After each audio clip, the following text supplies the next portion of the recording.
오늘 말씀 제목은 최선을 다해 손님과 성도를 대접하자라는 제목으로 말씀을 살펴봅니다.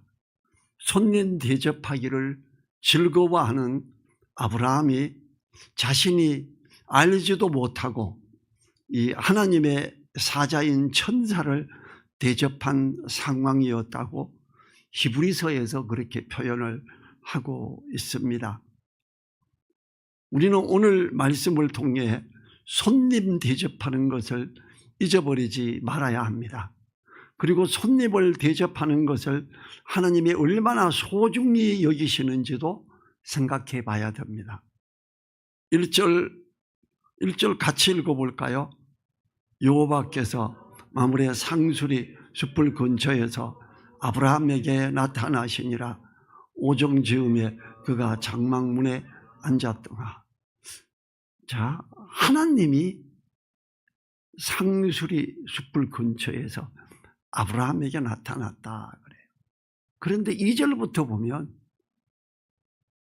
사람 셋이에요.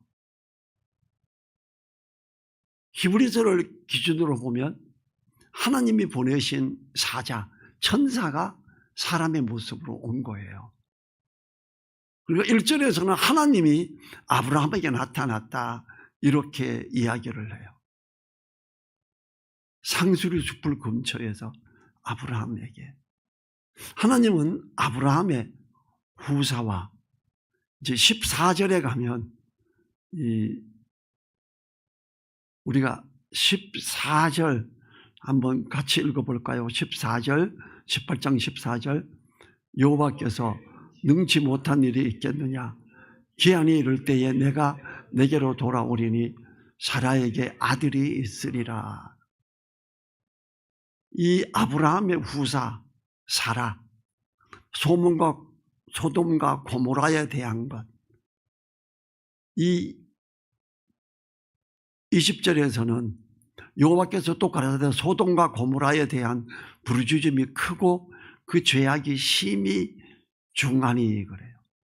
하나님의 뜻을 계시하시고 아브라함과 친밀히 교제하시려고 이렇게 아브라함에게 오신 거예요.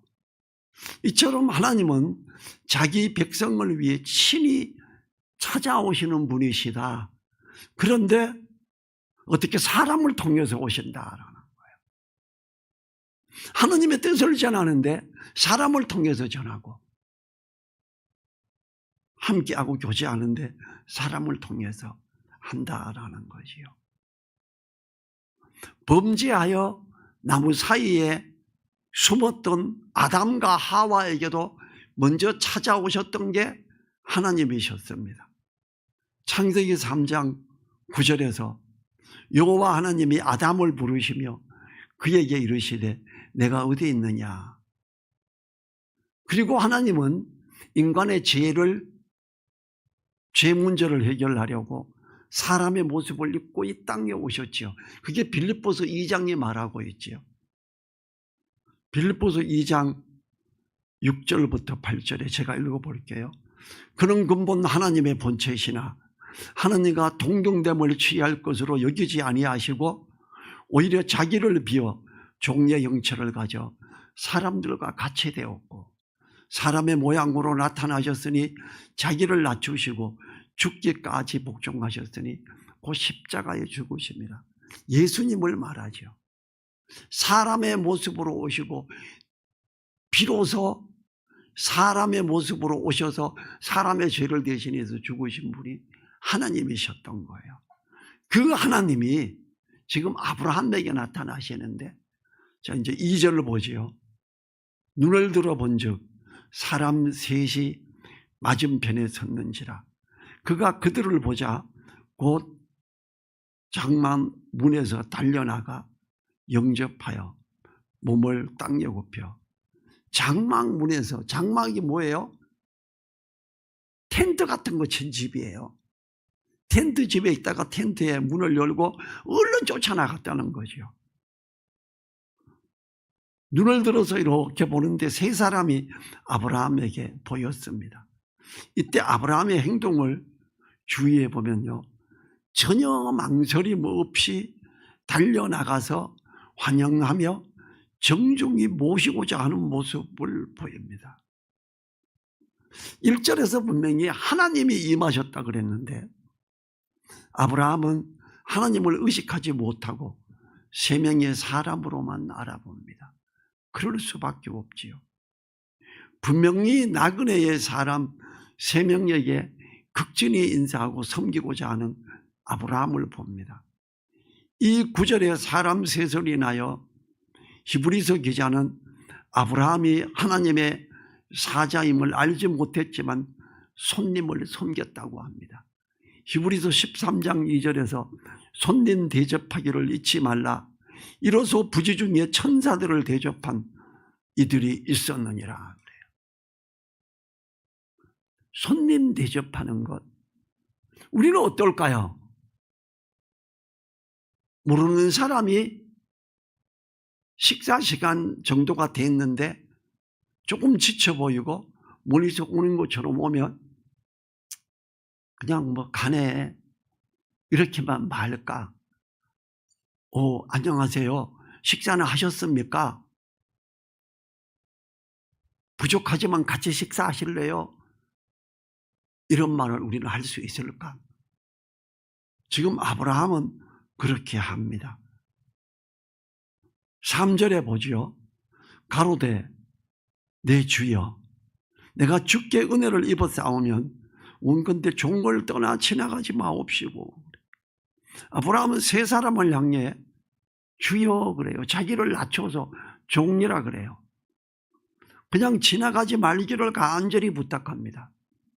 그냥 가시지 마세요. 식사 좀 하고 가세요. 내 주여라는 호칭은 하나님을 향한 호칭이기도 하지만 상대방을 존중하여 높일 때에도 사용됩니다. 간혹은 아브라함이 하나님이심을 알고 주여라고 했다고 하지만 히브리서 말씀을 볼 때 하나님이심을 전혀 알지 못했다는 것이 맞습니다. 4절에서 물을 조금 가져오게 하사 당신들의 발을 씻으시고 나무 아래서 씻소서. 당신들의 발을 씻으시고 그래요. 왜 발을 씻으라 그지? 자, 비포장 도로죠. 옛날에 그들에게 신발이 지금 우리처럼 제대로 쌓여져 있는 게 있나요? 아닙니다. 옛날에 집신 본 적 있지요? 아니면 다른 어떤 나무로 된 신발 끈으로 슬쩍 묶어 놓은 거. 그 비포장 도로를 이스라엘은 우리나라만큼 풀이 많지 않아요. 온통 흙투성이에요. 들판도 산에 이렇게 보면 우리나라는 풀이 가득한데 이스라엘은 온통 흙이에요. 풀이 어쩌다 있어요. 걸어서 멀리 지나갈 때 발은 흙먼지가 잔뜩 쌓여. 그래서 이 원컨대 지나가지 마시라 그러고 물을 조금 가져오게 하사 당신들의 발을 씻으시고 나무 아래서 씻소서. 물 가져올게요. 발 씻으세요. 이 이스라엘은 워낙에 흙먼지가 많은 곳이라 손님이 오면 집 입구에 항상 발을 씻을 수 있는 물동이가 있고 그래요.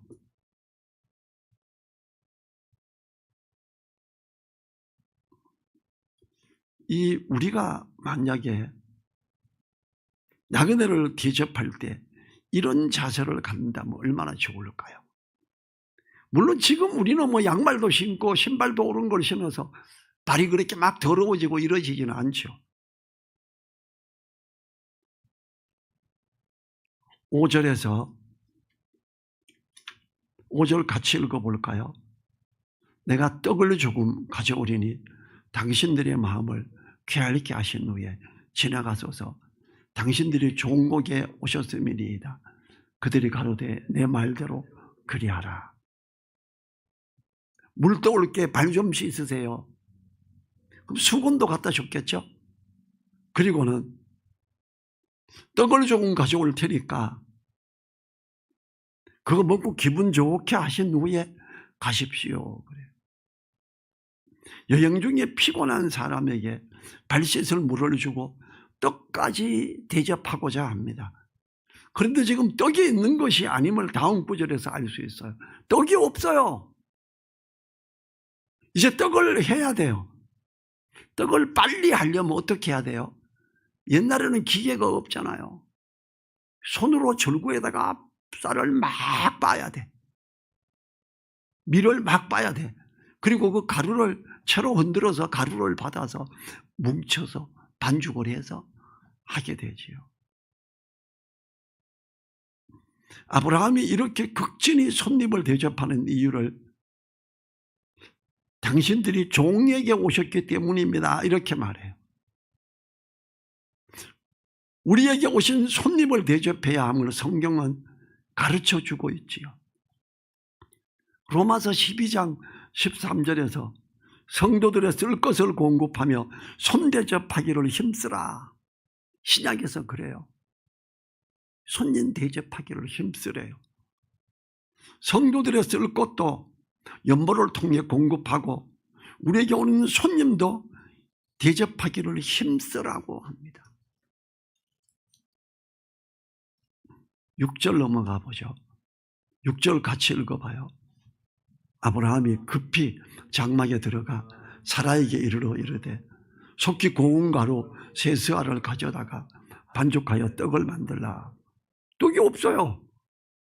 들어가서 사라야, 여보 손님 새도 왔는데 그 빨리 빠가지고 떡 해야 돼. 떡 내 가지고 간다 그랬어. 야, 사라가 만약에 당신 미쳤어? 얼마나 피곤하고 그러게. 나도 피곤해. 무슨 떡을 만들어. 이럴 수도 있어요. 요즘 많은 여자들이 그러죠. 이 성경을 보고 나면 이걸 그냥 읽고 넘어가면 그걸 모르지요. 이 성경을 읽고 나면 손님 대접 극진히 해야 되겠구나. 피곤할 수도 있겠구나. 이렇게 생각해야죠. 고운 가루 세스하는 충분한 양의 지금 22리터 정도예요. 자, 떡을 엄청 많이 해요. 아브라함과 사라도 먹고 손님 셋도 먹고 다른 일하는 사람도 먹어야 돼요. 알아요? 옛날 밥그릇 얼마나 컸는지 알아요? 이만했어요. 거기 20개 담아가 다 먹었어요. 끼니마다. 그거 먹고 참에 칼국수 한 그릇 크게 또 먹었어요. 얼마나 많이 먹었나 몰라. 이 옛날에 아브라함 시절에도 얼마나 많이 먹었을까. 오직 하면 떡을 하는데 22리터를 준비하래. 그리고 고운 가루, 고급스러운 가루를 말해요. 대강 섬기는 게 아니라 정성을 다해 충분한 섬김을 하자 이 말이죠. 7절도 같이 읽어요. 아브라함이 또 짐승떼에 달려가서 기름지고 좋은 송아지를 취하여 하인에게 주니 그가 급히 요리한지라. 송아지, 좋은 송아지. 소고기 중에 최고 맛있는 소고기가 뭔지 알아요? 송아지 고기예요. 소새끼. 조금 키우면 소가 커져서 돈도 많이 받는데 소새끼를 잡는데 그리고 요리해가 빨리 주제. 정말 부드러운 소고기. 이거 주제는 거예요. 고운 가루 세스와 송아지 한 마리. 이 정도면 뭐 어마어마한 대접이죠. 지금 우리가 한우, 툭불 이렇게 그 정도가 아니에요, 이건. 한우 중에서도 최고급, 현재 팔리지도 않죠, 송아지 고기는. 8절에서 아브라함이 버터와 우유와 하인이 요리한 송아지를 가져다가 그들이 앞에 진설하고 나무 아래 모셔 섬에 그들이 먹으니라. 일상에서 먹는 주식과 최고의 요리를 함께 차려서 대접하고 있지요. 나무 아래 모셔 그늘이 진 이런 곳에 정중히 섬김을 말하지요. 우리는 성도에게도 손님에게도 그렇게 대접을 해야 됩니다. 이렇게 극진히 섬김으로 인해 부지중에 천사를 대접한 아브라함에게 하나님은 큰 은혜를 내려주셔요. 자, 9절부터 14절 같이 읽지요. 이게 하나님이 주신 은혜입니다. 9절부터 14절 같이 읽어요. 그들이 아브라함에게 이르되 내 아내 사라가 어디 있느냐? 대답하되 장막에 있나이다. 그가 가라사대 기한에 이를 때에 내가 정녕 내게로 돌아오리니 내 아내 사라에게 아들이 있으리라 하시니 사라가 그 뒤 장막 문에서 들었더라. 아브라함과 사라가 나이 많아 늙었고 사라의 경수는 끊어졌는지라. 사라가 속으로 웃고 이르되 내가 노쇠하였고 내 주인도 늙었으니 내게 어찌 낙이 있으리요. 여호와께서 아브라함에게 이르시되 사라가 왜 웃으며 이르기를 내가 늙었거늘 어떻게 아들을 낳으리요 하느냐. 여호와께서 능치 못한 일이 있겠느냐. 기한이 이를 때에 내가 내게로 돌아오리니 사라에게 아들이 있으리라. 자, 이 아브라함이 손님을 극진히 대접했을 때, 하나님의 사자를 대접했을 때, 하나님이 아브라함에게 오셨는데 이때 불러서 그래요. 사라야, 사라 불러와라. 사라는 거의 90살이 됐고요. 아브라함은 100살 정도가 됐어요. 경도가 끊어졌고 그래. 생리는 옛날에 끊어졌고 애는 어차피 못 낳아 이제. 근데 하나님이 내년 이맘때 너 아들 놓는다. 사라가 웃잖아요. 참, 우리 남편도 늙었고요. 나도 늙고 꼬부라졌어요. 내가 무슨 아들을 낳아요 이러고 있잖아요. 하나님이 낳는다 그래요. 아브라함에게 자녀가 있으리라고 말씀하셨어요. 근데 아브라함이 어떻게 됐을 때 자녀가 있게 돼요? 지나가는 손님을 향해서 고운 가루를 엄청 빻아가지고 떡을 엄청 해오고 송아지를, 좋은 송아지를 잡아서 그 고기를 요리해서 갖다 주고 버터와 이걸 같이 가져가죠. 버터와 우유와 이렇게 가지고 줄 때 하나님이 이걸 드시고 곧바로 이런 축복을 하시는 거예요. 우리가 손님을 대접하고 성도들을 대접하고 이렇게 하는데 정말 정성을 다해 대접할 필요가 있다. 대접을 다 하고 나서 이제 대접할 거리가 없네요. 기도해야죠. 하나님, 대접할 거리를 더 준비할 수 있도록 허락해 주세요. 물질이 떨어졌습니다. 물질을 더 주십시오. 기도를 하면 은혜를 주시지요. 나는 1월 달에 이제 카드 결제해야 되고 뭘 막 해야 되는데 이번 달에는 돈이 될까? 내가 견적을 작년에 냈던 거는 새까맣게 까먹어버리고 기도했어요. 하나님, 일이 또 있어야 되겠는데요. 아람이가 들어놓은, 내 이름으로 들어놓은 그 보험이 해약되면서 돈이 들어왔는데 그게 전 채권자인데 저게 아니더라고. 그거 있으면 됐다 그랬는데 아니니까 기도했는데 곧바로 그 다음 그 전날 밤에 기도했고 그 다음날에 전화가 와서 작년에 견적 냈던 거 이제 일을 해주세요. 이제 다음 주 목요일 날 내려가요.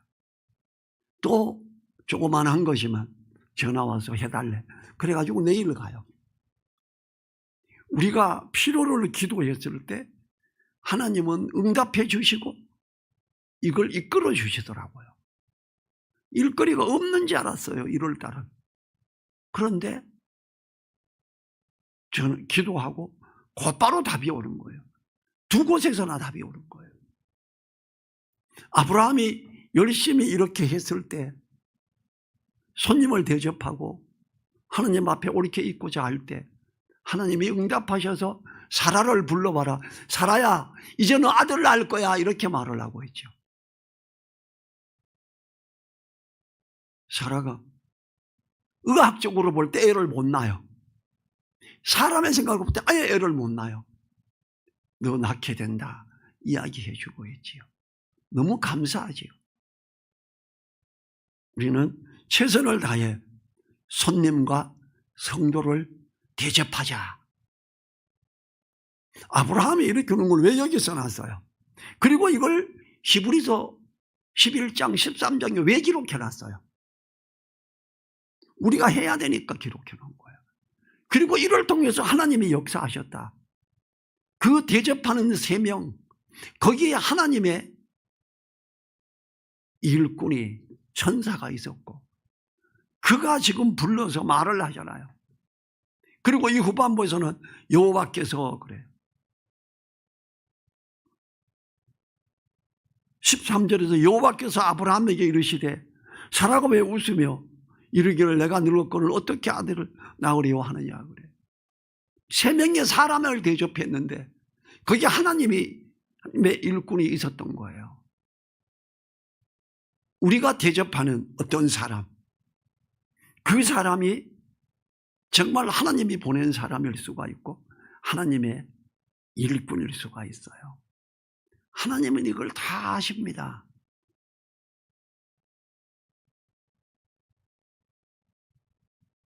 우리는 우리에게 젊은 청년 아가씨가 왔어요. 상상도 못할 일이죠. 그것도 나하고 잘 아는 선배가 일부러 여기 이야기하고 이리 데리고 왔어요. 원래 그 고모는 광림교회라고 큰 감리교 교회에다 소개를 했어요. 너무 큰 교회라 가기 싫어. 그래서 예수님을 복음 전하고 영접에 빗겼던 그 복선웅 선배님이 여기 있어. 원흥동이야. 정말 좋을 거야. 이러고 이제 추천해서 데리고 왔지요. 우리는 한 영혼이 왔는데 정말 극진히 대접하고 돌아보고 해요. 기도하겠습니다. 하나님 감사합니다. 우리가 아브라함처럼 손님을 극진히 대접할 수 있고 성도들을 잘 섬길 수 있는 멋진 믿음의 사람들로 아브라함의 후손으로 옳게 있을 수 있도록 도와주시고 하나님의 특별한 은혜를 누리는 멋진 기회를 놓치지 않는 우리들 되게 하옵소서. 간절히 부탁드리며 우리를 사랑하시는 예수님 이름으로 기도했습니다. 아멘.